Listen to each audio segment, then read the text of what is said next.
ఏవండి, వీరు నాన్నగారి close friend. I am major D'Cruz. Hello. నేను ఆളുపులమే. మేము అంబాలా క్యాంపులో పనిచేస్తున్నప్పుడు బాగా క్లోజ్.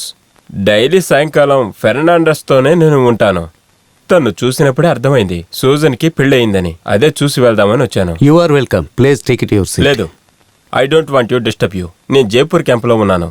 ఈరోజే వెళ్ళాలి. నేను వెళ్ళొస్తాను. See you again. See you.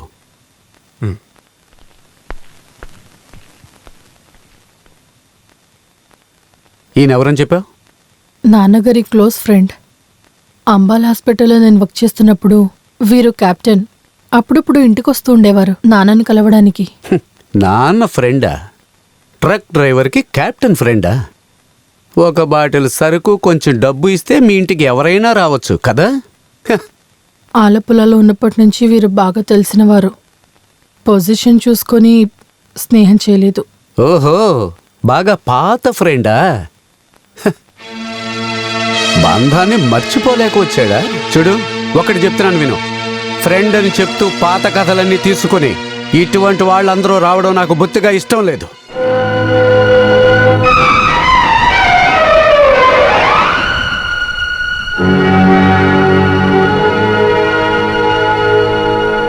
సూసనకి ఏదైనా విశేషమా అని అందరూ అడుగుతున్నారు. సూసనకి విశేషం ఎలా ఉంటుంది? నా ప్రశ్న ఇప్పుడు అది కాదు. ఇంతకుముందు విశేషం వచ్చిందేమో అని. ఢిల్లీ, ఆదంబూర్, అంబాళ, బెంగళూరు ఇలా అన్ని సిటీలు తిరిగిన తర్వాతే కదా ఇక్కడికి వచ్చి చేరింది. The great truck driver Fernandes కూతురు సూసన అనే అందమైన నర్సు. ఇప్పుడు ఆ పాత ప్రేమికులంతా ఇక్కడికి వచ్చి వెళ్తున్నారు. మిలిటరీ వాడికి ఏది పొందాలన్నా ఒక థ్రిల్లే. దొరికిన తర్వాత అది సరిలేదని తెలిస్తే తర్వాత అంతా కుప్పే అనిపిస్తుంది. అది ఏదైనా సరే కుప్పే అనిపిస్తుంది. నేను ఒప్పుకుంటాను, కానీ యుద్ధంలో చివరి వరకు పోరాడి గెలిచింది ఎందుకు పనికిరాని చెత్తదైతే దాని గురించి అందరూ ఇలాగే మాట్లాడుకుంటారు. ఇటువంటిది ఏదో ఆఖరిగా వస్తుందనే నేను వద్దని చెప్పాను. కానీ నువ్వు ధైర్యంగా ఎదిరించి మాట్లాడినప్పుడు నీకేదో పెద్ద మనసుందనుకున్నాను. ఇప్పుడు ఏదో అర్థమవుతుంది. రాజన్న, నేను ఒకటే చెప్తాను. సూసన్న పుట్టి పెరిగిన వాతావరణం బాగుండపోవచ్చు, but she is a perfect woman, a respectable woman. ఈ పతివ్రత ఆడవాళ్ళ గురించి నువ్వు నాకు చెప్పక్కర్లేదు. నేను చూసిన 100 మందిలో నువ్వు ఒక్కరినైనా చూసావా? అదే ఇప్పటి మీ సమస్య. మీరు ఇంతకు ముందు జీవితంలో చేసిన తప్పులే మిమ్మల్ని ఇప్పుడు వెంటాడుతున్నాయి. మంచి మనసు గల ఆడవారు కూడా ఈ లోకంలో ఉన్నారు Rajanna. Sorry, I don't believe it. ఏదేమైనా ఇలా చేసి ఉండకూడదని ఇప్పుడు అనిపిస్తుంది. ఒక లెక్కలో చూస్తే తాను ప్లాన్తోనే నన్ను ట్రాప్లో పడేసింది. Will you please stop it? నేను ఇంకా ఇక్కడ ఉన్నానంటే మీకంటే చెడ్డవాణ్ణి అవుతాను. Good night. Good night. Nurse గురించి మాట్లాడితే డాక్టర్కి నొప్పి పడుతుంది. గొప్ప స్నేహం. పౌలా సార్ వస్తున్నా.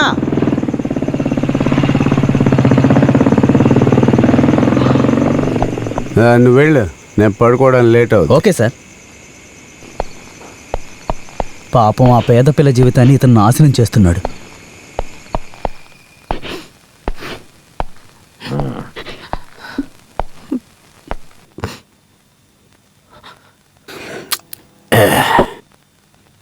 ఎందుకే ఏడుస్తావు?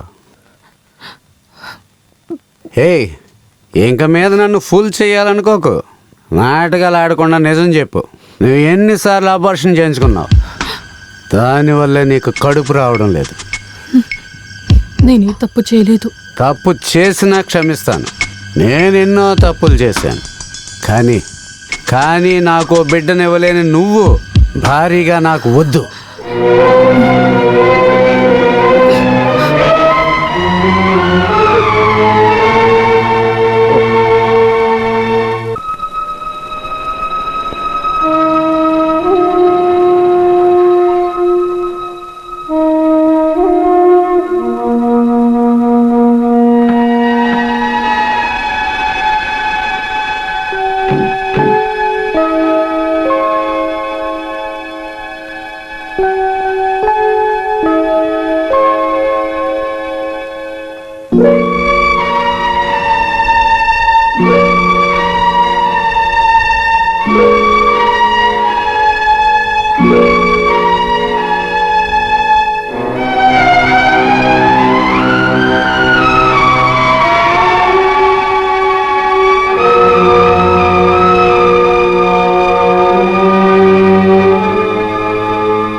చేసిందంతా తప్పని నేను అర్థం చేసుకున్నాను.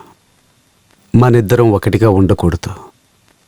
తప్పు చేసింది నేనే. అందరి మనుషులకు వచ్చే ఇన్ఫాక్చుయేషన్. ఇక మీదైనా తప్పుని సరిదిద్దలేదంటే నేను నాకు నీకు చేసేది వంచనే అవుతుంది. ఓపెన్గా చెప్తున్నాను, ఇక మీద నేను నీతో కలిసి ఉండలేను. నిన్ను సొంతం చేసుకోవడానికి మీ ఇంటికి కావలసినవన్నీ చేశాను. నాకున్న మర్యాద కూడా పోగొట్టుకున్నాను. పర్వాలేదు. ఇప్పుడు నువ్వు నన్ను వదిలి వెళ్ళిపోవడానికి ఏ నష్టపరిహారం కావాలో అడుగు. ప్రతి నెల నేను మీ నాన్నకి ఇచ్చే డబ్బు, దాంతో పాటుగా నీకేం కావాలన్నా నన్ను అడుగు.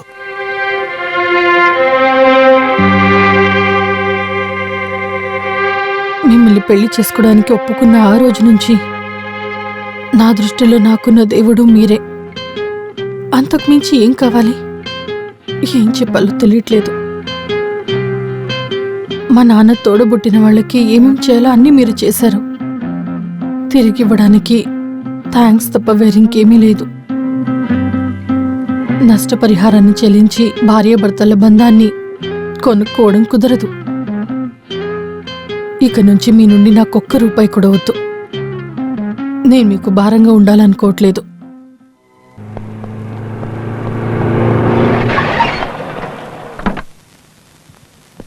సార్, బాబాయ్ ఫోన్ చేశారు. అమ్మకేదో సీరియస్ అట. ఇద్దరిని వెంటనే బయలుదేరి రమ్మన్నారు.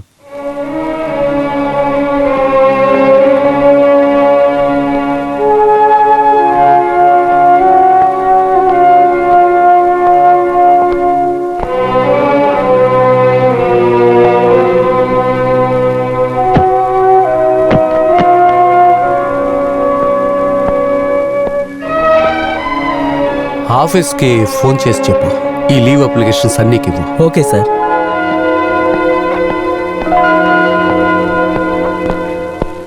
నువ్వు సూసన్న కూడా తీసుకురావాల్సింది. స్పృహ వచ్చినప్పుడల్లా రాజా వచ్చాడా, ఆ అమ్మాయి వచ్చిందా అని అడుగుతూ ఉంటుంది. తీసుకువస్తాను.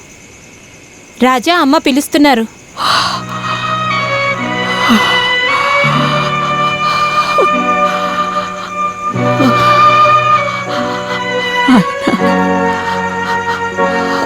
సూసన్ని చూడాలని ఆశపడ్డాన్రా. ఇక చూస్తానో లేదో తెలీదు.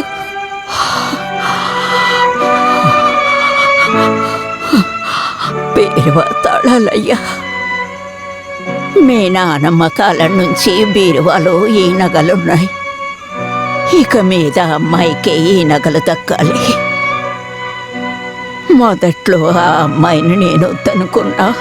ఇప్పుడు నా మనసు నిండా అమ్మాయే ఉందయ్యా. నీకు విషయం తెలుసారా? ప్రతి నెల అమ్మాయి నాకు ఉత్తరం రాస్తుంది. నువ్వెప్పుడు ఆ అమ్మాయిని బాధ పెట్టకురా. తన ఇంటి మహాలక్ష్మి. తనకెప్పుడు మంచి జరుగుతుంది. నా ఆశీర్వాదం తనకెప్పుడు ఉంటుందయ్యా. హలో, ఏంటి సన్నీ? పిలుస్తాను.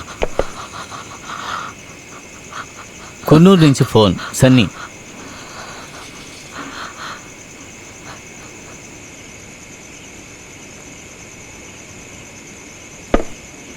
హలో, నేను సన్నీ మాట్లాడుతున్నా. ఒక విషయం చెప్పాలని ఫోన్ చేశాను. భయపడాల్సిన అవసరం లేదు. ఏంటి విషయం చెప్పు. మీ రూమ్లో ఉన్న స్లీపింగ్ టాబ్లెట్స్ని సూసన్న వేసేసుకుంది. తర్వాత హాస్పిటల్కి తీసుకెళ్లి అడ్మిట్ చేశాం. భయపడాల్సిందేమీ లేదు. డిశ్చార్జ్ చేసి ఇంట్లో వదిలేశాను. నేను వెంటనే రావాలా? అమ్మగారు ఎలా ఉన్నారు?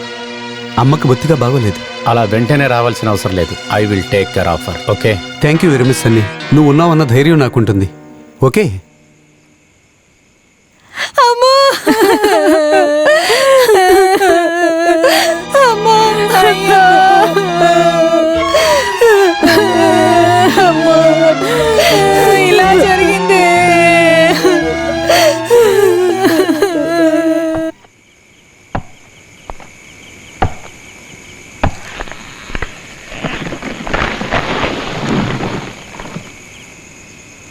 సన్నీకి చెప్పాలి.